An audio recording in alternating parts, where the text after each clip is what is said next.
Muy buenas noches, bienvenidos a La Hora Clave. Buenas noches, María. Buenas noches, Manuel Felipe. Vamos a hablar hoy de un gran venezolano, un gran escritor, expresidente de la República y un gran historiador que nos contó la historia del gomecismo. Hablamos de Ramón J. Velázquez. No puede ser otro. Ramón J. Velázquez fue un venezolano de grandes virtudes, historiador, político, periodista, jurista y sobre todo un reconocido y destacado humanista. Nació el 28 de noviembre de 1916 en la población de San Juan de Colón, en el Táchira, en el seno de una familia de intelectuales y católicos militantes. Desde temprana edad mostró dotes literarias y aptitudes para la vida ciudadana. Se inició como periodista a los 17 años en el diario El Nacional de San Cristóbal, donde trabajó como jefe de redacción siendo aún estudiante. A raíz de la muerte de Juan Vicente Gómez en diciembre de 1935, inicia su participación en la vida política junto a un grupo de estudiantes, entre los que se encontraban Andrés Eloy Blanco y Leonardo Ruiz Pineda, con quien iniciaría su carrera de Derecho en la Universidad Central de Venezuela. Ramón J. Velázquez, que viene de una familia culta, su madre tenía una escuela de artes y oficios, su padre era periodista, comunicador. Él crece en los Andes con la estructura andina y bajo la égida de Gómez, muy sentida. Pero él se viene a Caracas a estudiar el bachillerato y ahí el mundo se le abre, porque su llegada a Caracas coincide con el gobierno de López Contreras. Y entonces ve otro mundo donde en una casa se reunían los del Partido Comunista, los sindicalistas, los profesores, y empieza una contradicción interna en Ramón J. Velázquez. El andinismo que él traía de su niñez y la libertad, los libros, la discusión ideológica que lo conmueve por el resto de su vida. Es lógico pensar que todo ese mundo del poder, la andinidad, el Táchira, el respeto, él lo fue aglutinando. Y él escribe ese libro, yo fui al bautizo de ese libro en 1972, y a él lo acusaron algunos de que en algunos aspectos era favorable a Juan Vicente Gómez. Yo pienso que ese libro es un monólogo del pensamiento de Gómez en las distintas facetas de su vida, y las reflexiones sobre ese pensamiento las hace Ramón J. Velázquez a través de las preguntas. Porque lo más difícil para quien escribe una entrevista imaginaria es no decir en sus palabras lo que dice que piensa el otro. Y él lo logra magistralmente, porque él en sus palabras pregunta y en el conocimiento que tiene de Gómez responde. El doctor Velázquez no bebía nunca. Gómez no bebía nunca. El doctor Velázquez comenzaba a trabajar a las 4 de la mañana, Gómez comenzaba a trabajar a las 4 de la mañana. El doctor Velázquez, cuando fue presidente, le dijeron, usted va a viajar, y dijo, voy a viajar por Venezuela. Y nunca salió de Miraflores. El doctor Velázquez dormía en Miraflores y ahí durmió en un apartamentico de una habitación con su esposa los 9 meses que fue presidente. Gómez hizo lo mismo. El sentido de lealtad y de mando hacia quienes eran su equipo lo tuvieron Velázquez y Gómez. ¿Cuál es la diferencia? Que Velázquez es un hombre profundamente democrático y además un factor en el desarrollo de la conciencia democrática del país. Velázquez fue un ferviente defensor de la democracia y ejerció intensamente el periodismo en el Táchira y luego en Caracas, estableciendo relaciones con las figuras políticas más destacadas de la época. Sus entrevistas y análisis se hicieron famosos en periódicos como el diario Últimas Noticias, entonces de reciente aparición. Resultó ser famosa su entrevista al embajador venezolano de Estados Unidos, Diógenes Escalante, que fue seleccionado por Medina Angarita y por los máximos dirigentes de Acción Democrática para presidir un gobierno de transición en 1945. En ese tiempo realizó sobre la base de documentos una interesante entrevista a Escalante sobre sus planes de gobierno que tanto le agradó a este que lo contrató para que le sirviera como secretario privado en la campaña electoral que habría de comenzar días después. Como se sabe, Escalante enfermó y fracasó el proyecto de su candidatura. Como historiador, en 1983 inició la recopilación y edición del siglo XX venezolano, que culminó con la publicación de 130 volúmenes sobre nuestra historia contemporánea. Escribió La caída del liberalismo amarillo y Confidencias imaginarias de Juan Vicente Gómez, que se consideran dos textos fundamentales en la literatura política del país. En 1993, ante la renuncia de Carlos Andrés Pérez a la presidencia de la República, fue escogido por consenso de todos los partidos para terminar el período constitucional. El 2 de febrero de 1994, luego de un mandato de 8 meses donde debió confrontar numerosas tensiones políticas, pero donde además dictó importantes decretos en materia económica y social, Velázquez entregó la presidencia de la República al presidente electo, Rafael Caldera. Dedicado a la investigación y la creación literaria, Velázquez falleció el 24 de junio del 2014. Para profundizar sobre el tema, conversaremos con el historiador Manuel Carrero. Vamos al historiador Manuel Murillo. Manuel Murillo está con nosotros, ha traído algunos de los textos, de los muchísimos, innumerables textos escritos por el doctor Ramón J. Velázquez. Quizás uno de los, o dos de los más impactantes fueron la caída del liberalismo amarillo y este que tenemos aquí, las conversaciones imaginarias con Juan Vicente Gómez. Juan Vicente Gómez era coterráneo del doctor Velázquez. Aquí tenemos a Rosana Ordóñez, que acaba de hacer una comparación extraordinaria entre los parecidos y las cosas en las cuales se diferenciaban el doctor Velázquez y Juan Vicente Gómez. Ahora, ¿cuál era la pasión de él por esta etapa gomecista? Bueno, primero que nada le agradezco muchísimo la invitación porque sobre todo para hablar del doctor Velázquez me es muy grato. Me honró con su amistad y con su apoyo. Hablar de las confidencias imaginarias del trabajo pues, del doctor Velázquez, confidencias imaginarias sobre Juan Vicente Gómez, bueno, es que forma parte de un segmento de la historia sumamente complejo en Venezuela. Es la transición del siglo XIX al siglo XX y su proyección. Quizás un poco como decía Mariano Picón Salas, que el siglo XX llegó a Venezuela con la muerte de Gómez. Ese libro es sumamente importante conocerlo. Es un libro fundamental para cualquiera que quiera conocer la historia de Venezuela. Digo que quiera conocer a Venezuela. Ese libro es producto de reflexiones, es producto de toda una situación histórica que podemos ubicarla. A ver, cuando el doctor Velázquez llega a la Secretaría de la Presidencia en tiempos de Rómulo Betancourt, pues se encarga de organizar una cantidad de cosas que estaban allí en el Palacio y entre esas pues fue ubicar la cantidad de documentos que yacían, que estaban por allí en los sótanos y se ocupó entonces de buscar a dos españoles que estaban en Venezuela que eran del ámbito de la investigación, a Manuel Pérez Vila y a Pedro Grases, sí. O mejor, a Pedro Grases y Manuel Pérez Vila. Y entonces empezó a organizar todo el archivo de Gómez, de Castro y Gómez. Y de ahí él tuvo que hacerle los epígrafes, es decir, tenía que leer todos los boletines que había creado el boletín del archivo de Miraflores, leer todos los documentos que se iban a publicar en cada boletín. Eso le dio una riqueza del conocimiento de ese tiempo a través de los documentos, una riqueza extraordinaria. Y debe haberle tomado muchísimo tiempo procesar todo aquello. Pero no solamente eso, sino ocuparse de las cosas que por mandato de su cargo claro. Tenía y además de una cantidad de publicaciones que tenía que hacer, porque no tenían relación directa con el trabajo propiamente del archivo de Miraflores. Ahora, ¿qué usted cree que aporta fundamentalmente ese libro? Ese libro que además tiene una estructura y una característica que no todo el mundo es capaz de escribir algo así. Es complicado, unas conversaciones sumamente complicado porque... Y ser completamente fiel y recoger todo lo que... Claro, ese libro lo puedo escribir porque además de los documentos él conoció a muchísimo de las viejas generaciones que vinieron, o de los restauradores que vinieron con Castro y que luego además muchos otros que trabajaron con el general Gómez.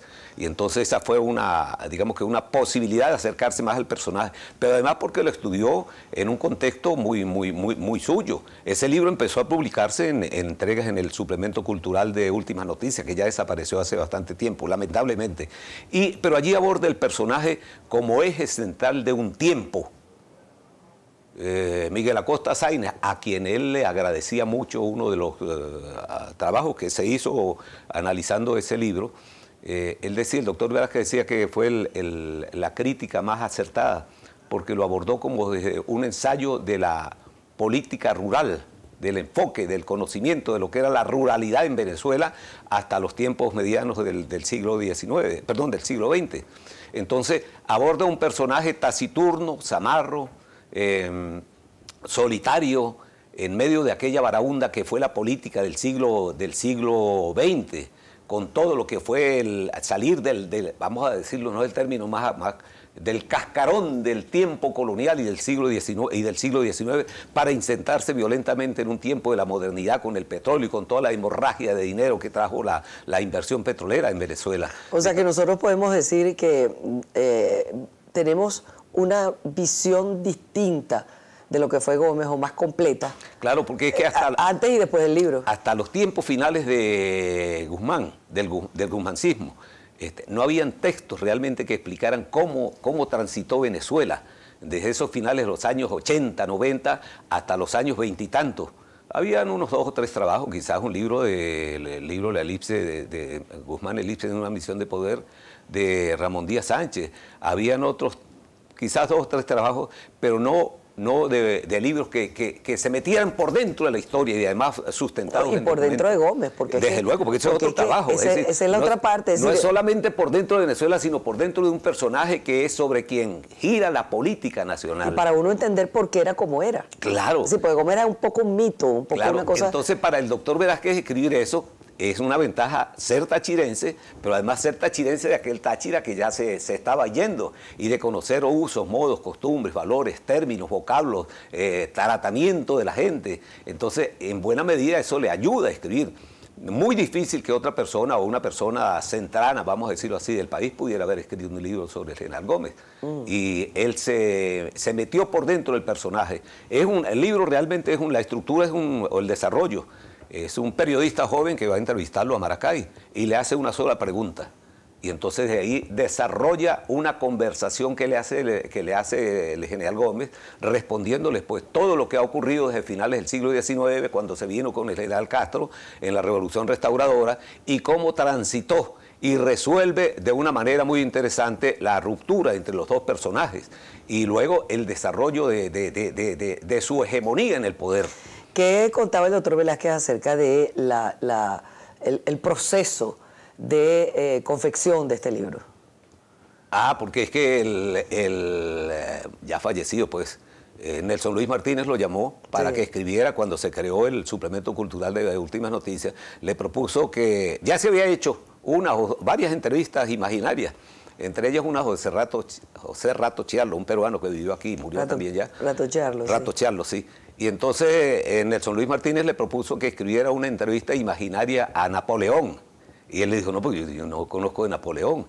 Y al poco tiempo le llevó unos primeros capítulos de este libro y gustó mucho. Gustó porque se lo dijeron a Nelson Luis Martínez. Y entonces él siguió escribiendo pues la entrevista al general Gómez y terminó en ese trabajo importantísimo que es las Confidencias Imaginarias. Y contó el doctor Velázquez las dificultades, porque tiene que haber, como le digo, tiene que haber sido complejo. Muy complejo. ¿Dio él alguna vez las impresiones sobre lo que fue toda esa...? Voy a hacer quizá una confidencia. Sí. Él me dice que a veces se sentaba a escribir y doña Ligia, su esposa, él se sentaba a escribir y entonces se reía solo. Se reía solo porque estaba hablando con el personaje. Claro, el mismo de su... Claro, él estaba hablando solo con el personaje y me contaba que doña Ligia alguna vez le decía, ¿y de qué te ríes si estás trabajando? Entonces, bueno, no podía comunicarle todo lo que... Y uno de los secretos que él me lo dijo, hágalo, es escuchar la música de su tiempo. Él me decía, la música tiene una magia que es que le trae a uno una cantidad de recuerdos. Lo mete a uno en la... Lo mete a uno en el tiempo. Y entonces él solía escuchar mucho música de la vieja San Cristóbal, del viejo Táchira. De hecho, cuando en el 1961, estando en la Secretaría de la Presidencia, él creó la colección de temas de autores tachirenses, que es una de las obras magníficas de él.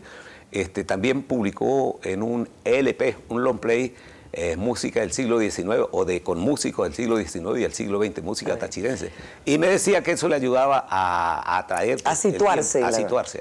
Bueno, muchísimas gracias, señor Murillo, por haber compartido con nosotros este rato. Carrero Murillo.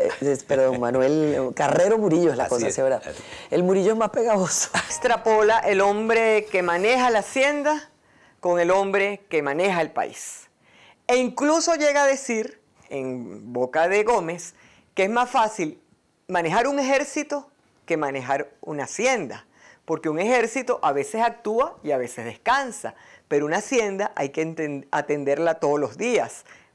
Cuidar las vacas, buscar el pasto, lidiar con los obreros. Las vacas no dejan de dar leche porque sea un día de fiesta nacional. Él hace un recorrido en los diversos aspectos psicológicos, porque quizás ese es el encanto que tiene la relación de Velázquez y Gómez. El aspecto familiar, el hombre que no vive con ninguna mujer, que las visita y se regresa a su casa. El hombre que tiene amigos que son de su zona tachirense, el hombre que tiene un solo mejor amigo que es Tarazona, y cuenta cómo su hermana le dice: no confíes en Tarazona, tiene muy mala fama, es angiotista, pide prestado. Y él le dijo: bueno, si quito este Tarazona, será para tener otro Tarazona, porque a mí me conviene un hombre así. Habla mucho de la relación Castro-Gómez, y en el libro de Velázquez siempre pone a Gómez justificando qué fue lo que le pasó con Castro. E incluso le agradece, porque dice: si me hubiera quedado en Táchira, seguiría siendo dueño de una hacienda. Recordemos que Gómez era un hombre rico, comerciante, con sentido práctico. Y también de alguna manera él financió a Castro. Entonces era lógico que al final se quedara con el poder, y lo justifica. La otra cuestión es que él cree que el poder lo ejerce una sola persona, y que esa persona tiene unos elementos telúricos, de magia, de suerte, que lo llevan a ser un elegido de los dioses. Este sentido autocrático, personalista, elegido de los dioses, se mantiene hasta nuestros días. El hombre que manda y otros obedecen. Y entonces, en el fondo, ese libro es una gran lección de política venezolana y de política contemporánea.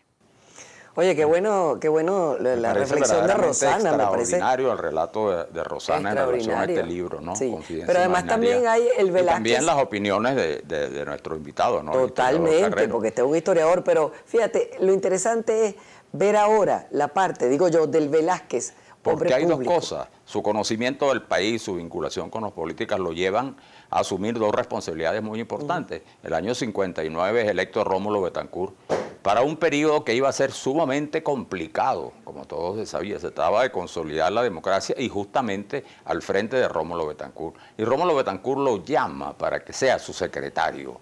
Y allí Velázquez cumple, de bajo perfil, una labor muy importante, y es testigo de todos los esfuerzos de Betancourt por estabilizar la democracia, por enfrentar las reacciones del golpismo perijimenista y el viejo golpismo, de toda estrategia insurreccional de la izquierda, de lo difícil también que en el plano económico fue enderezar la economía del país después de la dictadura de Pérez Jiménez. Y allí, en todos esos trabajos, silenciosamente desde Miraflores, está la presencia, el talento, la habilidad y el conocimiento de la historia concreta que tenía el doctor Velázquez.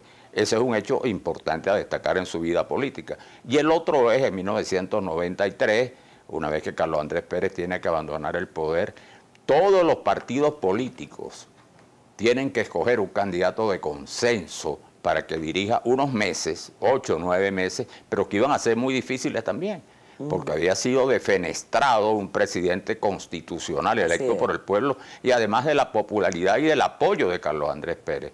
Y el presidente Velázquez asume esta responsabilidad también en circunstancias difíciles. Y por supuesto yo creo que estas dos cosas, estas dos experiencias de gobierno, unidas a lo que hemos hablado como historiador, como pensador, como venezolano comprometido con la democracia, hacen de Ramón J. Velázquez uno de los grandes venezolanos del siglo XX venezolano. Sin duda, y esa es la clave. Esa es la clave. Buenas noches.